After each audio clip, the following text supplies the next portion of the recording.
It's a feeling I won't ever forget. Sitting at my son's wedding, watching everyone laugh and enjoy themselves while I was tucked away in a corner, shoved off to the staff table.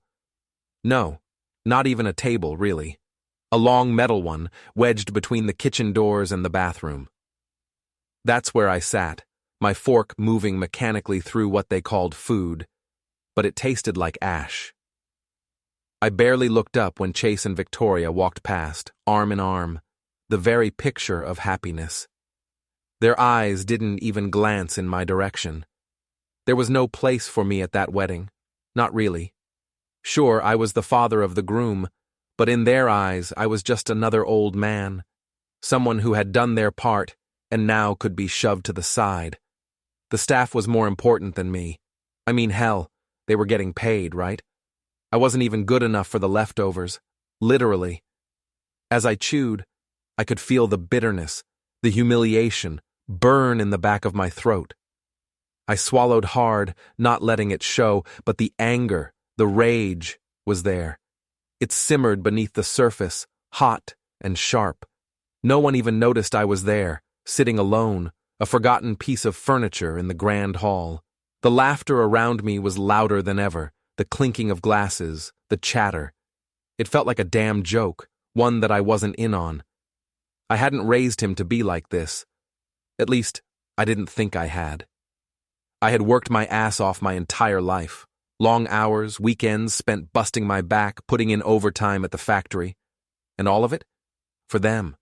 For Chase, for his mother, for us to have a better life, a better future. And now? Now I was a stranger to him. A man who didn't even get the courtesy of a seat at his own son's wedding. The worst part? Chase didn't even look my way. No, thanks for being here, Dad. No, I'm glad you could make it. Nothing. He walked by, eyes glazed over, probably already thinking about the honeymoon, not sparing a second to acknowledge me. And Victoria, don't even get me started on her. She just smiled at me, that fake smile that never reached her eyes, and kept walking. She didn't care. Neither of them did. But the truth was, I didn't expect them to. Not anymore. As I sat there, picking at my plate, I let my mind wander. I thought about how much I had given them over the years, how much I had sacrificed for their comfort, the vacations I missed out on, the years I put my life on hold, all to make sure they were taken care of.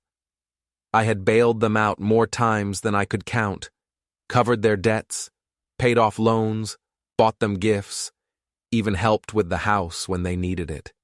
And now this. Now, at the wedding of my only son, they couldn't even be bothered to let me sit with the family. Leftovers. That's what they had given me. I kept chewing, slowly, calmly, not letting it show. But deep down, I was boiling. I kept thinking about how they thought they could walk all over me, but what they didn't know was that I wasn't a fool. I'd been holding something back for a long time, something they had no idea about. A secret I had kept hidden. $2.9 million.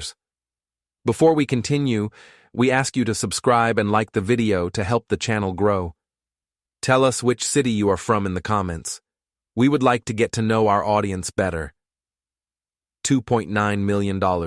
That's what I had inherited, not long ago, from my late brother, who had left me everything. I hadn't told a soul, not Chase, not Victoria. Hell, not even my ex-wife. I wasn't ready to let them know. They didn't deserve it. They didn't deserve me. As I sat there, pretending to enjoy their leftover meal, I thought about that money, about how I could use it, how I could finally make them understand the consequences of their actions. They thought they had everything, but what they didn't know was that I had the power to take it all away. I could make them pay for how they had treated me, for how they thought I was just some old man to be ignored. They'd never see it coming. And the best part? I didn't have to lift a finger. The money would do all the work for me. After the wedding, when the music died down and the guests started heading for their cars, I stayed behind. I didn't rush to say my goodbyes. I didn't bother to tell Chase and Victoria that I was leaving. They wouldn't have cared anyway. I stood outside, watching as they drove off in their fancy car, the engine purring smoothly down the street, their honeymoon waiting for them. They thought everything was perfect. They thought they had it all, but they had no idea what was coming. I looked down at my phone and scrolled through the account details, feeling a strange sense of satisfaction as I thought about the money, about what it meant. I had been patient. I had played the role of the dutiful father, the quiet, hard-working man. But that had all changed now. It was time for revenge. I had given them everything I had, and they had thrown me away. But now I held the cards, and I wasn't going to let them get away with it. They would pay for their arrogance, for their betrayal. I would make them regret every single moment of this day. And I'd do it with a smile on my face, knowing that they had no idea what was coming. This was just the beginning, the first step in making them pay for everything. And I would enjoy every single minute of it. The game had changed, and now I was in control. I spent the next few days in a fog. It was like I was watching everything through a haze, trying to process what had happened. The wedding, the humiliation, the constant reminder of how little I meant to my own son. It all hit me like a ton of bricks. But as I sat with the bitterness gnawing at me, something else started to settle in my mind, something much more dangerous. I had money they didn't know about, money they would never expect me to use against them. The thought flickered in my head, then grew. At first, I tried to ignore it, like a nagging thought that won't go away. But the more I thought about it, the clearer it became. They had everything, and they treated me like dirt. They didn't deserve a damn thing. But I didn't need to tell them I had the power to take it all from them. Not yet. I knew I needed to find out more about their finances. Chase and Victoria had been so open about their lavish lifestyle, so carefree with their money. Hell, they had made it clear from the start that they didn't need me. So why not let them see just how far their pride and arrogance could get them? I didn't waste any time. I started digging. And I wasn't about to make the same mistake of getting my hands dirty. That's where Harry Johnson came in. Harry had been my lawyer for years. He was smart, sharp, and knew how to play the game. I needed him to dig up everything he could on Chase's financial situation, his debts, his businesses, his assets, anything that could give me a clearer picture. I met Harry at his office 2 days later. I walked in, greeted by the familiar smell of old leather and expensive cologne. Harry wasn't the type of guy who wasted time with pleasantries. He sat behind his desk, flipped through some papers, and then looked at me. "You're not here for small talk, are you?" he asked. "No," I said. "I need your help. I need to know everything about my son and his wife. I need to know where their money's going, what they've been spending on, what they owe. I need everything, Harry." He raised an eyebrow but didn't say a word.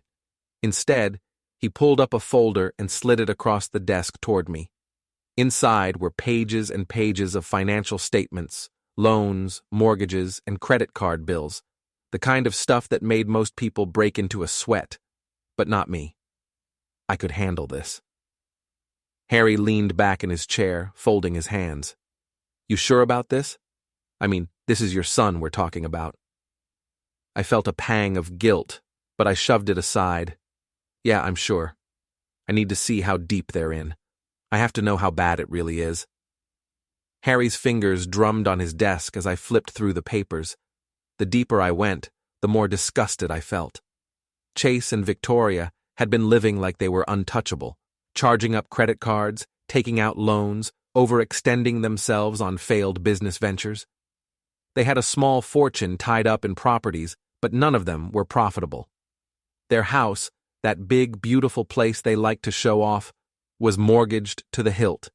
They were living on borrowed money, using every inch of credit they could get their hands on to keep up with appearances. "Jesus," I muttered under my breath. "Yeah," Harry said, leaning forward. "They're drowning in debt, Jason. I wouldn't be surprised if they're only a few months away from a major crash. Their businesses are bleeding cash, and they don't have the reserves to weather a storm. If anything goes wrong, they're done." I let the words sink in. My son, the man who had treated me like I was worthless, was about to lose it all, and I had the power to make sure that happened. But something gnawed at me. This was my son we were talking about, the one I raised, the one I loved. I wasn't a heartless bastard, despite what they thought of me. I had spent years making sacrifices for him, for their future. I wasn't sure I was ready to pull the trigger just yet. The money, the power I had, it felt like a temptation. But was I really willing to destroy my son's life just because I felt betrayed?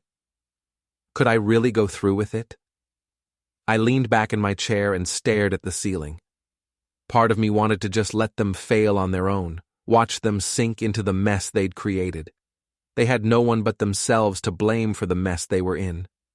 But another part of me wanted to show them that there were consequences for treating people like they didn't matter, especially a father who had spent his life providing for them, giving them everything. I picked up the papers, feeling the weight of the decision pressing down on me. I had the information. I had the leverage. But I wasn't ready to make a move just yet. I needed more time to think, more time to figure out how I could make them understand the gravity of what they had done. I'll need a few more days to figure out what to do with this, I said, handing the papers back to Harry. He didn't argue. He knew what I was capable of, but he also knew how conflicted I was. Take your time, Jason, but remember, you have the power to do something about it. Don't waste it. As I left Harry's office, the weight of the situation hung heavy on me. I had the tools, the knowledge, and the power to bring my son and his wife to their knees. But could I go through with it? I spent the next few days watching from the sidelines, letting them dig their own graves. They had no idea what was coming. I kept an eye on their every move, just waiting for the right moment. They were sinking, fast. And I knew that if I waited long enough, they would crash and burn on their own. But that would mean they'd never truly understand what they had done to me. I wasn't sure I could live with that. I had the money. I had the means. And I could stop it all from going any further. But for now, I just watched. Because once I made my move, there would be no turning back. It was time to make them realize that there are consequences. Real consequences. And they were going to feel them. For now, I stayed patient, observing. But soon, I would strike. And when I did, they wouldn't know what hit them. I didn't move immediately after gathering all the information, but the idea of doing nothing, letting them squirm without making a move, felt wrong. Too passive. If I was going to go through with this, I needed to act. They needed to feel the consequences, and they needed to feel them now. I spent the next couple of weeks watching them from a distance, studying how they struggled to stay afloat. Victoria was in denial, still holding out hope that some miracle would come through, but Chase? He was a mess. I could see it in his eyes whenever I caught him at a family gathering or saw his name in the news, always doing damage control, putting up a show, but deep down, I knew he was drowning. I had the power now, the tools, the means, and I wasn't going to waste it. The first thing I did was simple. I blocked a major financial deal that Chase was counting on. Something he'd been building for months. A real estate deal that could have pulled him out of the hole he was in. A deal that, without it, would leave him with very little left. I didn't have to do much. One quick call to my lawyer, Harry, and the deal was gone. Just like that. It felt cold, but in a way it felt right. Like the first step in taking back control of my own life. Control that had slipped through my fingers for years while I tried to be the good father, the dutiful man who always put them first. Chase called me shortly after the deal fell through. I could hear the panic in his voice, even though he tried to hide it. "Dad, you need to help us. We're counting on this deal. It's the only way we're going to get back on track." I didn't say anything at first. I just let him talk, let the desperation seep into his words. For the first time in a long time, I felt a twisted satisfaction. It was all falling apart for him, and I was the one who had caused it. I can't help you, Chase, I finally said. You've made your bed. Now you have to lie in it. I heard the silence on the other end of the line, followed by a sharp intake of breath. Then came the excuses, the blaming. You don't get it, Dad. This isn't about me anymore. This affects Victoria, too. We need this to keep everything from collapsing. I didn't care, not anymore. I'd spent so many years sacrificing for him and Victoria, bending over backward. And what did I get in return? Nothing. So, no, I wasn't going to help him. The next few days felt like a weight lifting off my shoulders. But then came the next step, freezing some of Chase's assets, his businesses, his investments, even some of the properties he thought were safe. Everything got tied up in red tape. It wasn't anything too drastic, just enough to make it difficult for him to move forward. It was a calculated move, but every time I did something to make their situation worse, a part of me still hesitated. The guilt gnawed at me. I loved my son, even though I felt betrayed by him.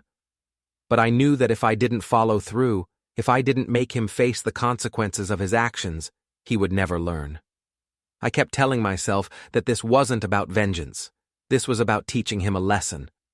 The more I saw him struggle, the more I knew I was doing the right thing.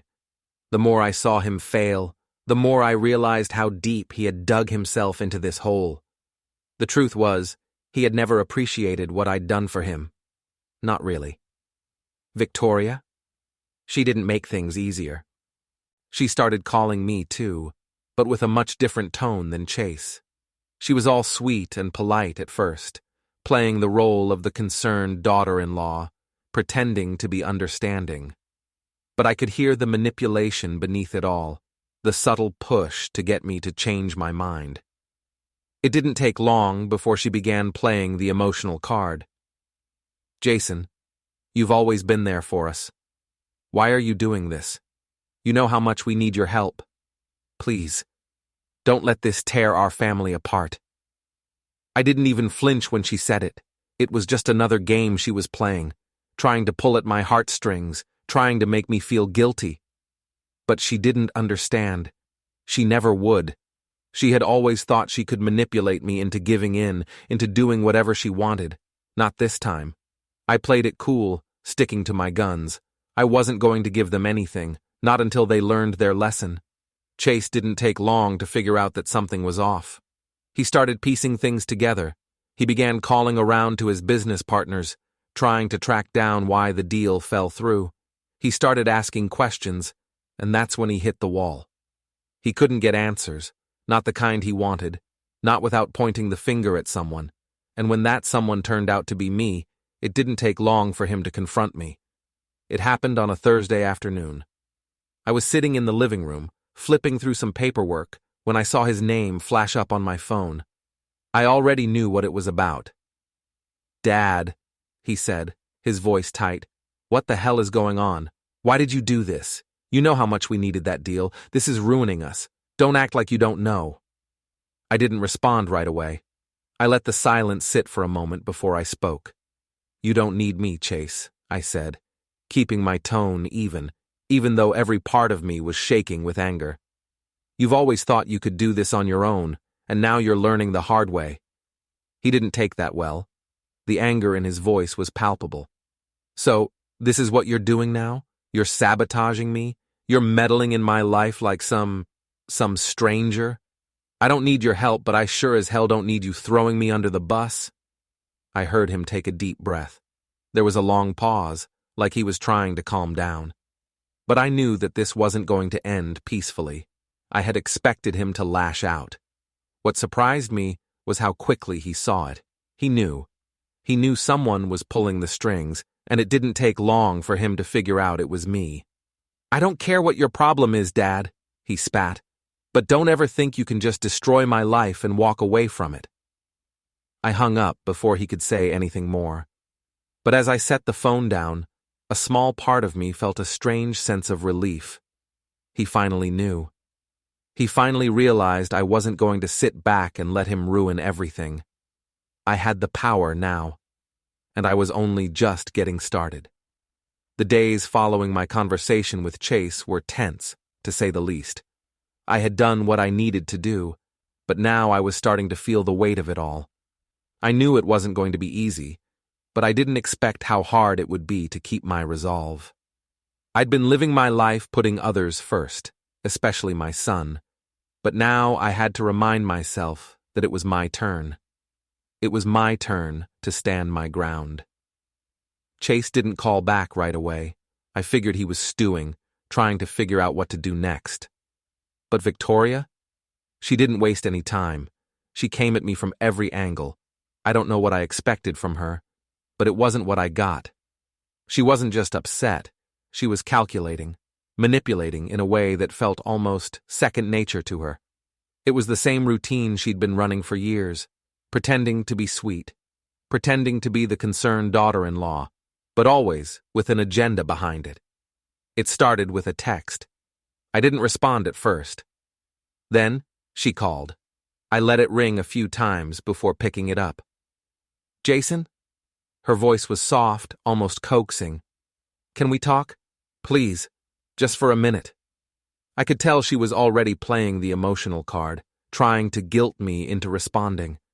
And part of me wanted to give in, wanted to make things better, but I knew better. I had to stay strong, no matter how much she tugged at my heart. "I'm listening," I said, keeping my voice calm. "Look, Jason," she started. "I know this is hard, but we're family. You've always said family comes first. We've been through so much, and now we're at rock bottom. Chase and we're trying, but this whole thing is just too much. You know we can't do this alone." She paused, letting the silence hang in the air like a weight. I could almost hear the tears in her voice, but I didn't bite. I didn't fall for it. "We've always been there for you, Jason. You know we have. And now we need you. You owe it to us." Her words hit me like a slap in the face. Owe it to them? I'd spent years giving them everything, my time, my money, my support, and now she was telling me I owed them something. "I don't owe you anything, Victoria," I said, trying to keep my voice steady. "You've always had everything you needed. You've always gotten what you wanted. I'm not going to give in just because you throw the family card at me." I could feel the tension on the other end of the line. She wasn't done yet. She never was. "Jason, please. We're drowning here. Chase can't do this without you. He's too proud to admit it, but he needs help. You can't just leave us like this." The guilt. I felt it creeping in, like a shadow over me, but I shoved it back down. "I've done enough," I said firmly. "I've helped you both more than I should have. This is your mess, not mine. You need to figure it out." I could hear her breathe deeply, like she was trying to steady herself before launching into another emotional appeal. "I understand," she said finally, her voice softer now. "But you have to understand. You're breaking us. You're breaking your family. Is that what you want? To be the one who tore this all apart?" I didn't respond right away. I let her words hang there for a moment, testing the weight of them, feeling the pressure in my chest. "No, Victoria," I finally said. "What broke this family wasn't me.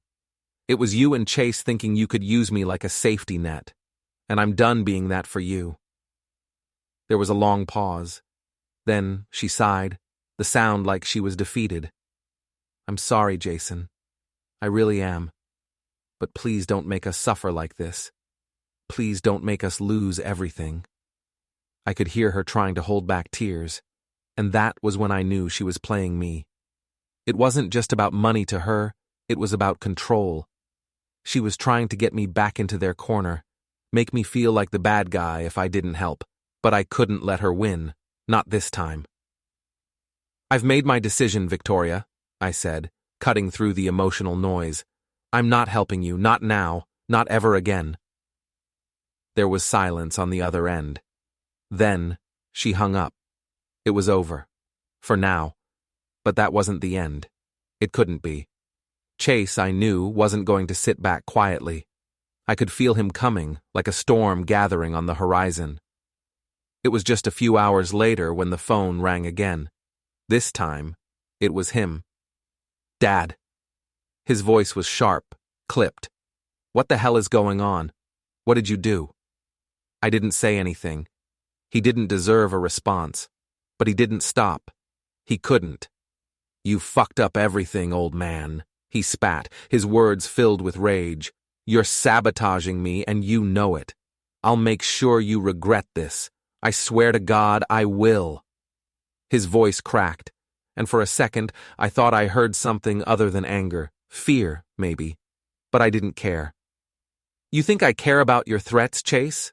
I said, my voice low. You've been so wrapped up in your own little world, you couldn't even see how much I've done for you. You never appreciated it. Not for one damn second. Don't pull that on me, Dad, he snapped back. I've been doing just fine without you. But now you want to act like I'm some kind of failure? You're going to regret this. I stayed quiet, letting him rage. Part of me wanted to hang up, to tell him to go to hell. But I didn't. I just let him go on, the sounds of his anger filling the silence. Chase, you're too proud, I finally said. And that's your biggest problem.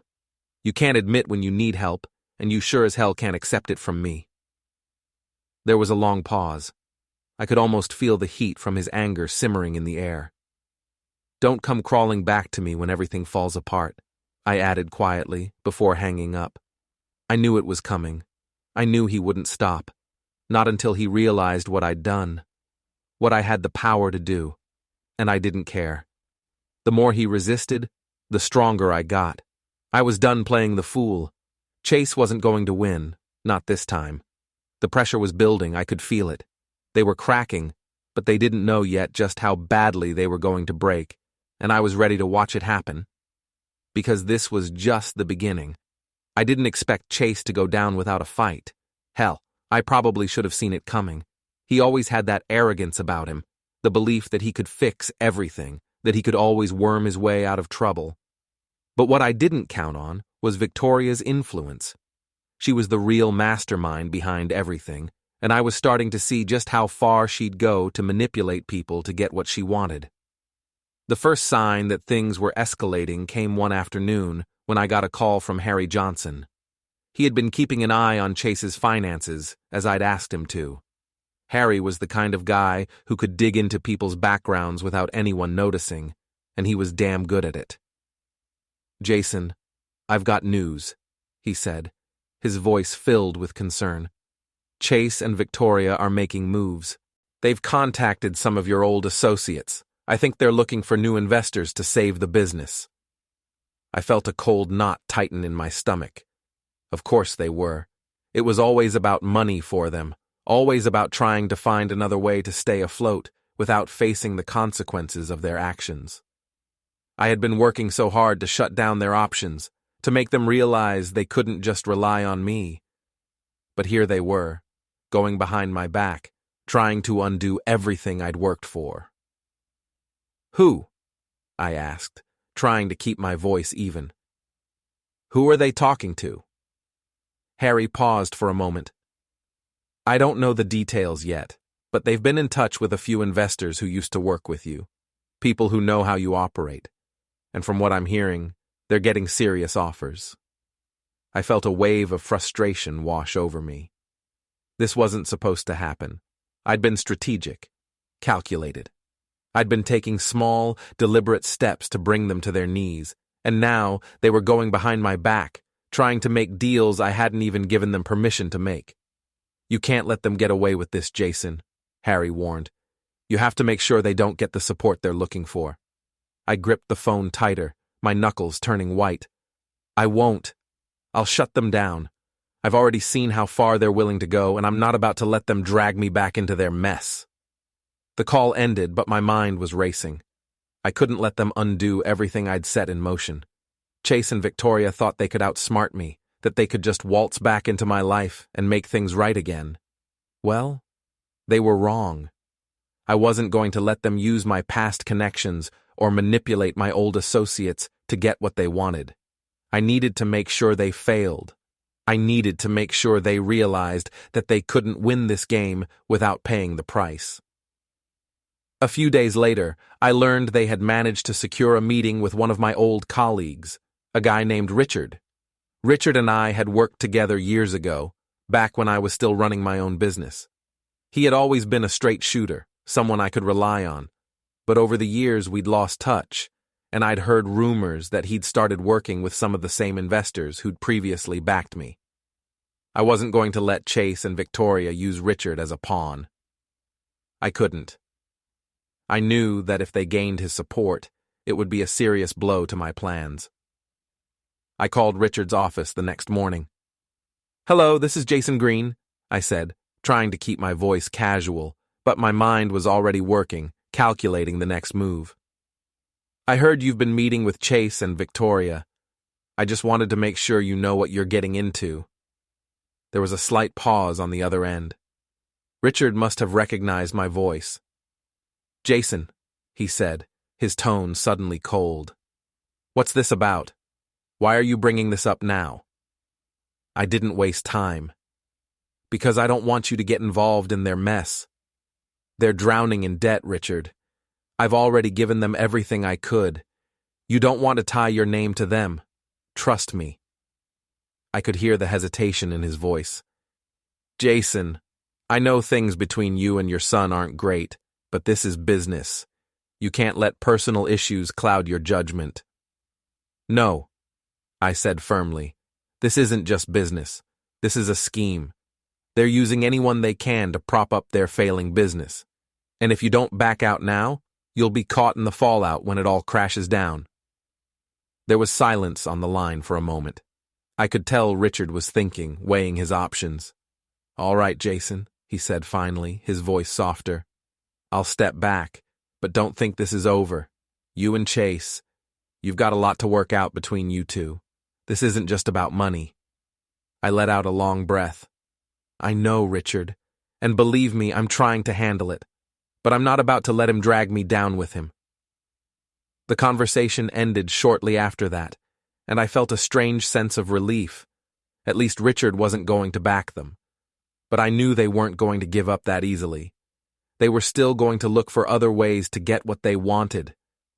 The pressure was mounting. Every time I turned around, I felt like they were closing in, trying to get past me. It wasn't just about the money anymore. It was about control. They were trying to take back control of their lives without facing the reality of their own mistakes. They didn't want to admit they were wrong. They wanted a way out, and they were willing to use anyone, even my old colleagues, to get it. But I wasn't backing down. Not this time. The next day, I heard from Harry again. He'd gotten word that Chase and Victoria had set up another meeting with an investor, one I hadn't heard of before. I didn't care who it was, though. Whoever they were going to be met with the same resistance. I had a plan, and now it was time to put it into action. The following week, I arranged a meeting of my own with one of my remaining contacts, a lawyer who had once worked with me. He knew how I operated, and he owed me a favor. I knew that if I couldn't block them outright, I could make things difficult enough that they wouldn't be able to move forward. I wasn't going to make it easy for them. As the days passed, I saw their desperation increase. They were running out of options. They were getting nervous, and that's when I knew. This was my moment. The day of the meeting came, and I walked into the conference room with my lawyer by my side, ready to make it clear to Chase and Victoria that they had no idea who they were messing with. But when I saw Chase walk in, the look on his face told me everything I needed to know. He wasn't just angry anymore. He was desperate. And desperate people make mistakes. I wasn't going to let him make any more. This was my show now, and it was time for him to realize that. The days after the meeting with Richard felt like a waiting game. I knew it wasn't over. Chase and Victoria were desperate, and they wouldn't just give up. I expected them to push harder, to keep trying to find someone else to bail them out. But what I didn't expect was for them to come to me again. It was late one evening when I got the call. The number flashed on my screen, and for a split second, I thought about not picking up. But I knew who it was. I didn't want to, but I couldn't bring myself to ignore them. Not completely. So, I answered. "Dad, Chase's voice came through, a little shakier than usual. "We need to talk. Please, just listen to us. We're out of options." There it was. The plea I knew was coming, but hearing it didn't make it easier. It felt like he was throwing a lifeline, but I wasn't sure if I was ready to reach for it. "I'm listening," I said, keeping my tone steady, even though I could feel my heart racing in my chest. "I know we've asked a lot, and I know things haven't been easy, but this is the last time, I swear. If we don't get the funding we need, everything's going to fall apart. We'll lose the house, the business, everything. We're trying, Dad. We're really trying, but we can't do this without you." He paused, and I could hear the frustration in his voice. It wasn't just desperation, it was the exhaustion of someone who had fought too long and too hard to admit defeat. But now, the truth was clear. He was finally seeing how deep the hole he'd dug was. "Chase, you've put yourself in this position," I said, trying to keep my voice neutral. "I've told you before, this isn't my mess to fix. You've had every opportunity, and now you're asking me to step in and save you. I won't do it." There was silence on the other end of the line, a long stretch of quiet before Chase spoke again. "Please, Dad, don't make us lose everything. I can't lose everything, not like this." The way he said it hit me harder than I expected. I felt a flicker of guilt, a brief moment where I questioned everything I was doing. I thought about his face as a child, how he used to look at me with so much trust. And now, here he was, grown, desperate, and asking for my help. But then I remembered everything. The lies, the manipulation, the way they treated me like an afterthought, even when I gave them everything. I thought about how they had used me as a crutch, and how every time I helped, it only enabled them to keep making the same mistakes. "I can't keep bailing you out, Chase. I've done enough," I said, my voice firm. "You need to figure this out on your own." "But we can't." Victoria's voice cut through the phone, a little too sharp, a little too frantic. "You don't understand. If you don't help us, we'll lose everything. This is the last chance we have. We're begging you, Jason. Please don't turn your back on us now." The guilt rushed in again, suffocating, clawing at me. But I knew deep down that helping them was just going to make things worse in the long run. They didn't need a handout. They needed to face the consequences of their actions. If I stepped in now, I was just enabling their cycle of bad decisions. "I'm not turning my back on you," I said slowly, "but I'm not going to save you from the consequences of your own choices either. You've made your bed and now you have to lie in it." Another silence hung in the air. This time it wasn't just desperation, it was the sound of defeat, and I knew they were starting to realize it. "Dad, please." Victoria's voice trembled. "We've tried everything. We're out of time." "I'm sorry," I said, my throat tight. "But I can't do it. You're going to have to face what you've done. I won't be part of the destruction anymore." I waited for them to respond, but there was nothing. Just silence. I could hear Chase and Victoria talking quietly to each other on the other end of the line, but I couldn't make out their words. I didn't want to. After a long pause, Chase came back on. "Fine. We'll figure it out. But don't come crawling to us when it all falls apart, Dad. You'll regret this." The words stung, but I didn't react. I couldn't. "I won't regret it, Chase," I said softly. "But you will, and that's something you'll have to live with." And with that, I hung up. For a moment, I just sat there, staring at the phone in my hand. It felt heavy, like a weight I didn't want to carry anymore. They had pushed me to the edge, and now they were finally realizing the cost of their mistakes. But it wasn't enough for them to just understand. It had to hurt. And I knew it would. Over the next few days, I kept my distance. I watched as they tried to scramble for new investors, tried to keep the illusion of success going. But nothing worked. They were running out of options, and I could see it all unraveling from the outside. Every time I saw them in public, I felt a mixture of satisfaction and something else, something deeper, something I didn't want to admit. I felt sorry for them. I watched as they struggled, and part of me wanted to help. But I knew that if I did, it would be the same cycle all over again. They'd take, and I'd be left with nothing. The business continued to struggle. Bills piled up, deals fell apart, and with each new setback, I felt a cold sense of relief. They were getting exactly what they deserved. But then, the nagging guilt crept back in, and I wondered if I was doing the right thing. I had the power to fix everything. I could write a check, make a few calls, and they'd be back on top. But that wasn't the answer. It wasn't what they needed. They needed to learn a lesson, and this was the only way they would. It wasn't until the next morning, when I got the news, that I realized just how bad things had gotten for them. The business had collapsed. Everything they'd built was crumbling, and there was no way they could come back from it. The phone call came from Harry, who told me that their assets had been seized and they were facing bankruptcy. For a moment, I just sat there. Part of me felt like I'd won. I'd done what I set out to do. But the victory tasted bitter. Watching them fall, watching them lose everything. This wasn't the kind of win I wanted. But I knew, deep down, I had done the right thing. It had to be this way. And now, they would have to pick up the pieces, just like they should have done years ago. They would have to rebuild from the ground up, with nothing but their own mistakes to guide them. And I would watch it happen, from a distance, knowing that I had done everything I could to make them see the truth. I would never be their crutch again, and they would never take me for granted again. I knew it wasn't going to end with them just rolling over and accepting their fate. Chase and Victoria weren't the type to back down, not without one last attempt at crawling their way out of the mess they'd created. And they didn't waste any time. It started slowly at first, subtle. Chase began calling in favors, reaching out to old contacts, people who'd done business with him in the past.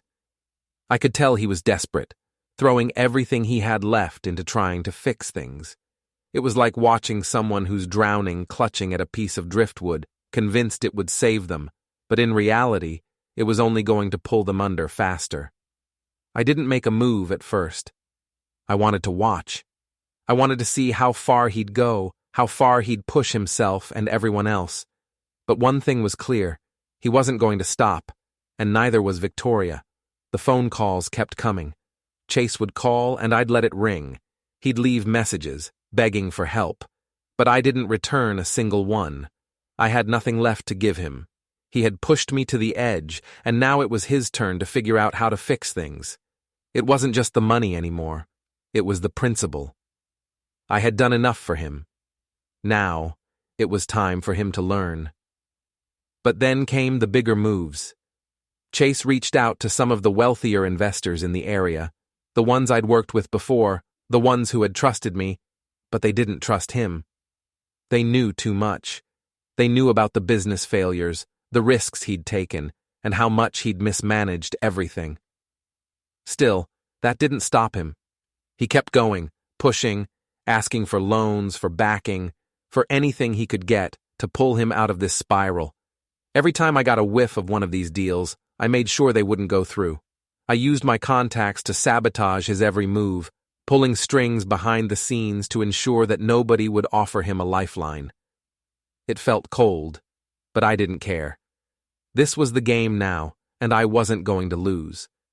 But I could tell that the desperation was starting to change him. The calls grew more frantic, the tone more urgent. He was no longer asking for help. He was demanding it. He'd go from pleading to threatening, trying to make me feel guilty for not stepping in and saving them. The once respectful son I'd known, the one who had trusted me with everything, was fading, replaced by someone who would do anything to get back on top. Victoria wasn't helping. She was the one feeding the fire, pushing him harder. I could hear her in the background during his calls, her voice soft and coaxing, but I knew what she was doing. She was working him, manipulating his every move, telling him what to say to me, how to make me feel sorry for them. She even tried to remind me of everything I had done for them, trying to guilt me into stepping back in, into fixing their mess. It didn't work. It was never going to work. But I could feel the pressure building. Every day they got closer to breaking. Every day they reached for something to cling to, trying to avoid the inevitable. They just didn't realize how deep they were sinking, and how much harder it was going to be for them to claw their way out. I saw it in their faces when they came to see me one last time. This time, they showed up in person.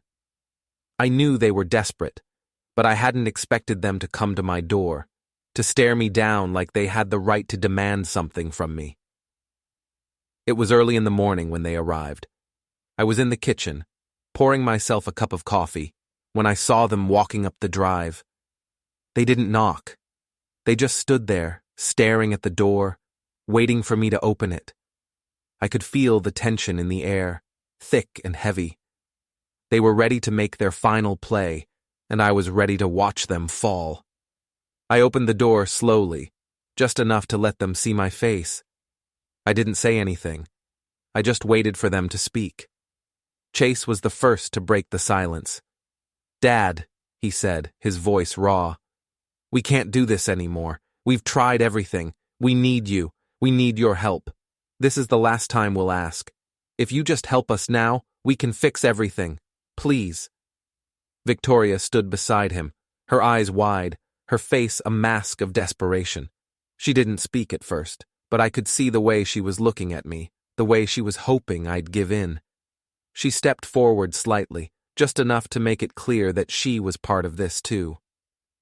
"You don't understand, Jason," she said, her voice trembling with emotion. "This is it. If we don't get help now, everything is over. We'll lose everything, our home, our business. We'll have nothing left." I looked at them both, standing there, waiting for me to fix their mess. But I couldn't. Not anymore. "I've told you before," I said, my voice steady, cold. "I can't help you. Not this time. Not again." Chase's face twisted with frustration. "What the hell is wrong with you, Dad? You've got the money. You've got everything. Why can't you just help us out? Why are you doing this? You're killing us." I could hear the anger in his voice, the resentment starting to bubble up. But I didn't flinch. I had heard it all before. This was the son who once looked up to me, and now he was turning on me, blaming me for his failures. But I wasn't going to let him guilt-trip me into giving him something he didn't deserve. "No," I said again. "You're the one who's killing this. You and Victoria. You've made every choice, and now you have to live with it. I'm done cleaning up your mess." Victoria stepped forward, her face tight with emotion.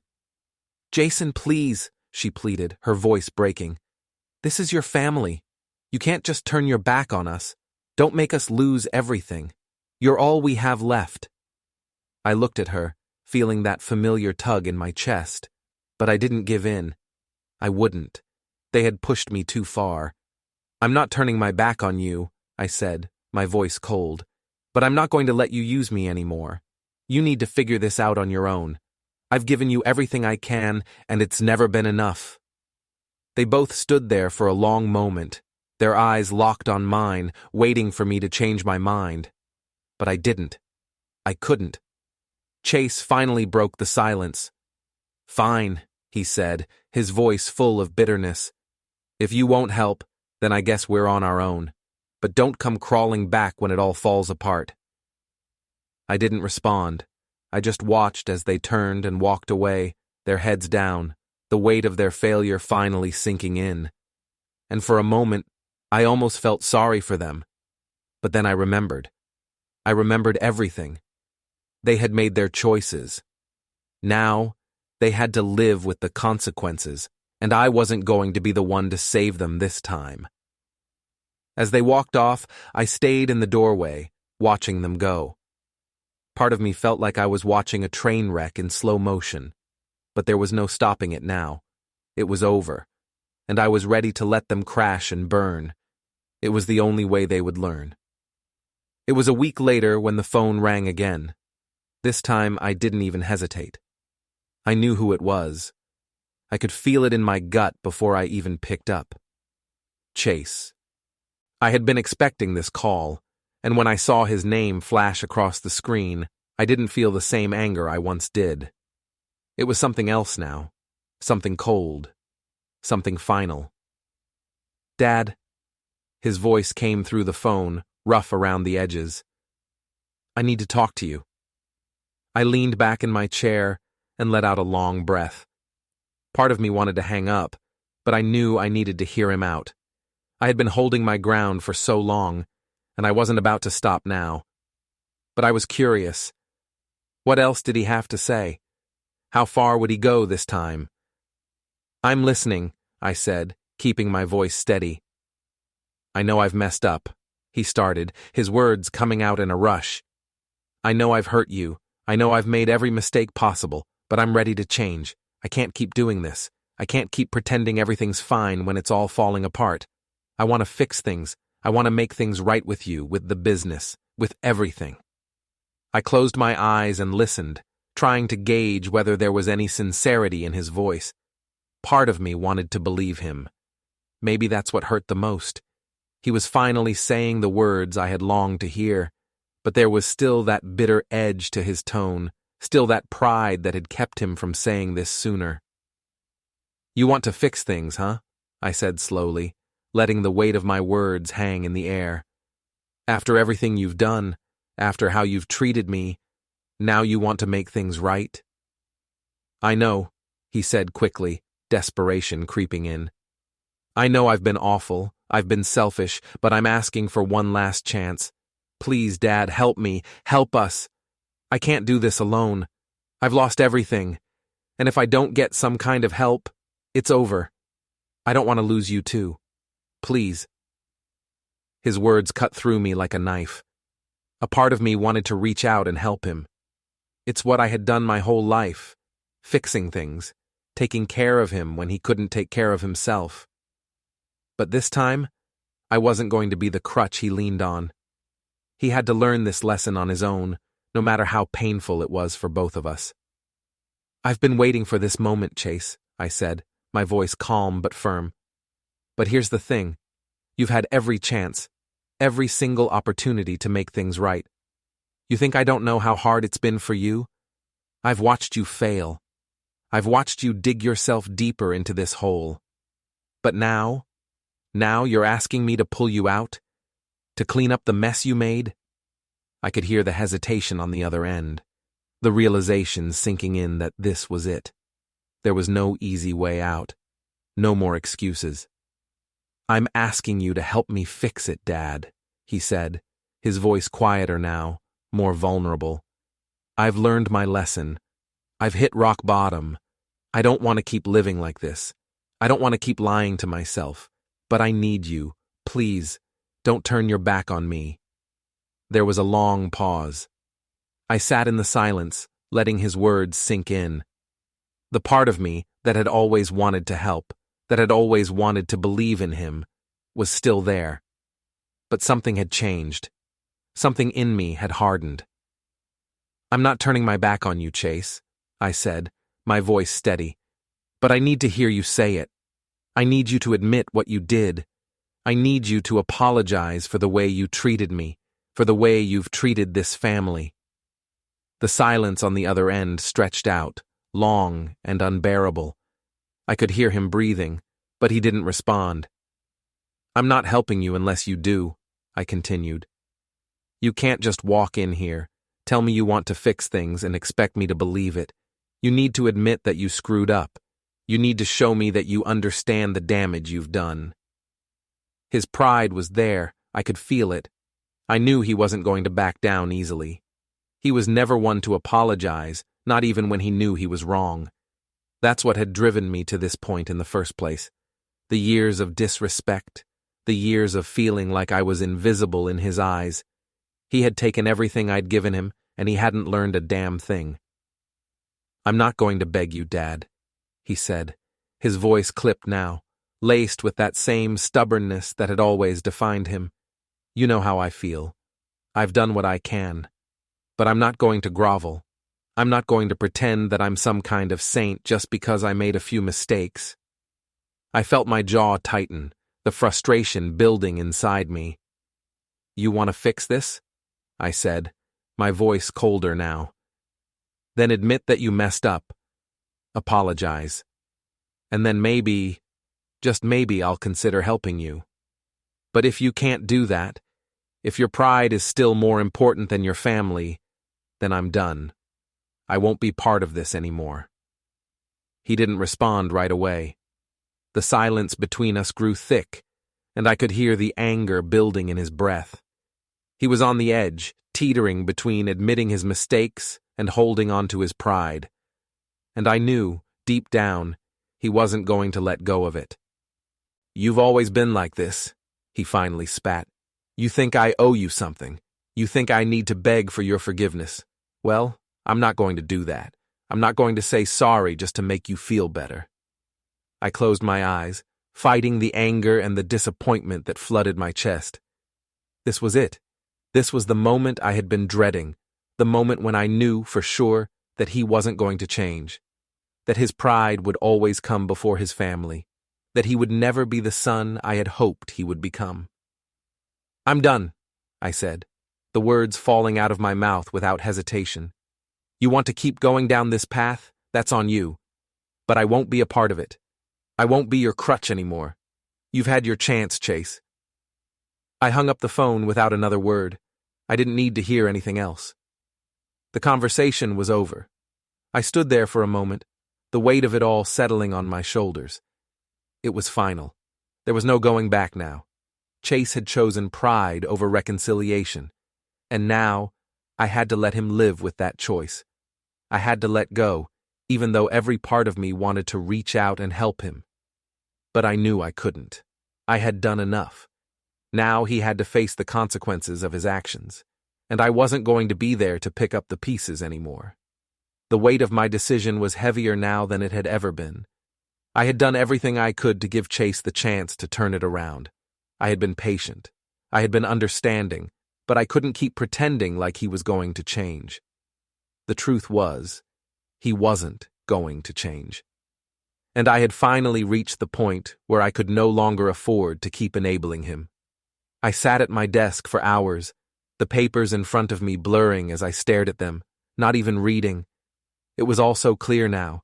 The right thing, the only thing, was to take everything away. He needed to feel the consequences of his choices, the weight of his own failures. Chase had burned every bridge. He had refused to admit he was wrong, refused to acknowledge the damage he'd caused. And I was done. I had given him every opportunity, every chance, and now it was time to finish this. The phone call came just after dinner. It was Victoria's voice that I heard first, though I could tell that she wasn't the one making the real plea. It was Chase behind her, his frustration bleeding through even the distance of a phone call. "Dad, please," Chase said, his voice desperate, but there was something different about it this time. Something darker, more dangerous. "We've got nothing left. Everything's falling apart. You know that, don't you? You know we can't do this on our own anymore. We need you. We need your help. One last time." His words hung in the air like a heavy fog. I'd heard it all before. I'd seen this pattern, the desperation that started to leak out when he realized just how bad things were. But there was no sympathy in me anymore. I couldn't feel sorry for him. I couldn't feel anything except a cold resolution. "I told you, Chase. I've helped you as much as I can. You've got to figure this out on your own. It's your mess. You made it. Now you need to deal with it." He didn't respond right away. I could hear Victoria's voice in the background, trying to calm him down, trying to make him see reason, but it wasn't going to work. The problem wasn't about understanding or seeing reason anymore. It was about pride. And that pride, that refusal to admit defeat, was exactly what had led them here. "Dad, please," Chase said again, but this time his voice was shaking. "This is it. If you don't help us now, it's all gone. The business is gone. Our future is gone. Do you really want that? Do you really want to see us lose everything? There was a pause, and for a second, I almost let myself feel guilty. I thought about what he was saying, about losing everything. But then I remembered everything that led us here. Every time he had refused my help. Every time he had chosen to take the easy way out instead of doing the hard work. This wasn't about saving him anymore. It was about making him understand that there was no easy way out this time. No, I said firmly. I don't want to see you lose everything, but you're the one who's put yourself in this position. You can't keep blaming me, Chase. You can't keep running to me every time you screw up. I'm done. I've been done for a long time. There was silence on the other end.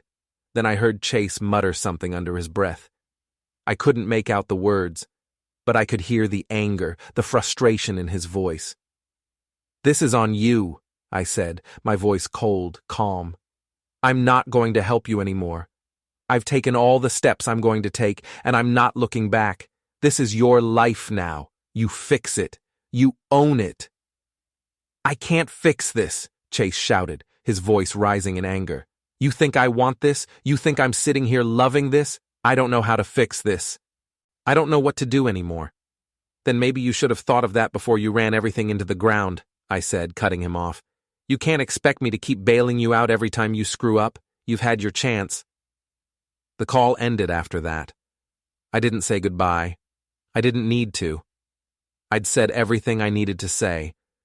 But the next few days things started to escalate faster than I expected. Chase and Victoria weren't giving up. They didn't understand. They didn't believe that I was serious. They thought they could wear me down, guilt-trip me, make me feel sorry for them. But it wasn't working. I saw their desperation in every email, every message they sent. They had nowhere to turn. They were looking for any hand they could grab onto, any lifeline they could throw out. But I wasn't offering one. The worst part was watching them cling to the illusion that there was still hope. I knew better. I could see the writing on the wall. Their world was crashing down and they couldn't stop it. I didn't even need to look at their financials anymore to know they were done. It was obvious. The phone calls stopped, the meetings stopped, the deals, they were all falling apart. And as all that unraveled, I began to act. Slowly, methodically, I started pulling every last bit of financial support I had left tied to them. Their business? Gone. Their properties? Frozen. Any remaining connections I had that could help them? Severed. It wasn't an overnight thing, but it was happening. I was watching them burn, and for the first time in a long while, I felt nothing. No guilt, no regret, just cold satisfaction. But with every move I made, I could feel something else creeping up inside me. The part of me that still cared, that still wished I could turn back time, that part felt quieter and quieter with each decision I made, and I knew what I was doing, knew the weight of it. I was destroying my son's future, and there was no way around that. But it was too late for second chances. I had given them all I could, and they refused it. They chose their pride over their family, and that was their mistake. It wasn't my burden to bear anymore. The final blow came when I got word from my lawyer that Chase and Victoria's remaining assets had been seized. They had nowhere to turn now. The money they'd been hoping to get, the loans they were trying to secure, it was all gone. The last shred of hope they had left had been taken away. And I didn't even feel sorry for them. As I sat there, looking at the reports, I realized the full extent of what I had done. I had taken everything, their business, their financial security, their ability to make a future, everything. And I didn't feel guilty. The phone didn't ring again. They didn't come back. It was done. They were done. And I sat there, in that empty silence, knowing that I had done what I had to do. The consequences had come, and there was no turning back now. They had lost, and so had I. But the difference was, I had made peace with it.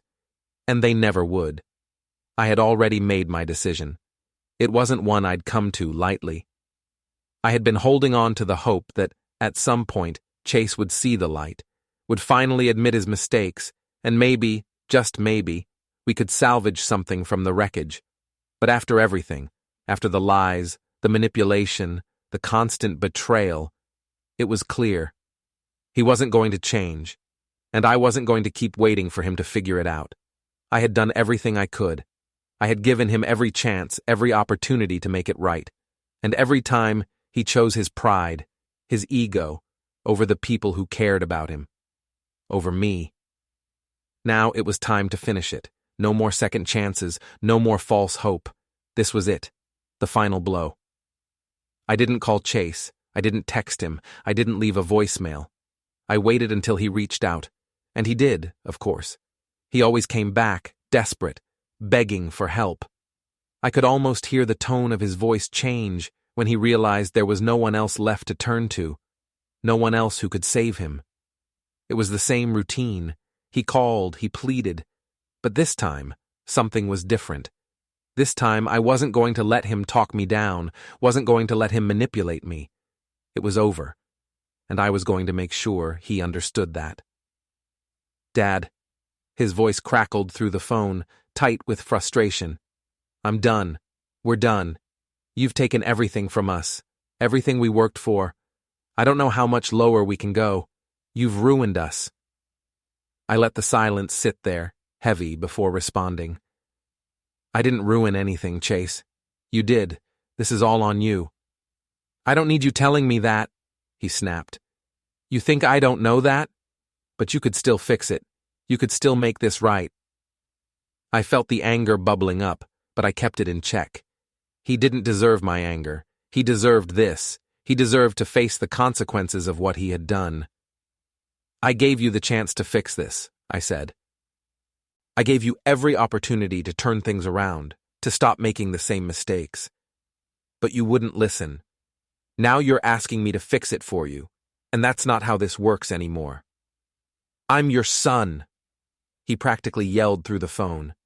I've always been your son, and you're just going to let me fall? I could feel the weight of those words, but I didn't let it affect me. Not anymore. He had used that excuse for years. I'm your son. He thought that would be enough to make me help him, to make me do everything for him. But I had learned.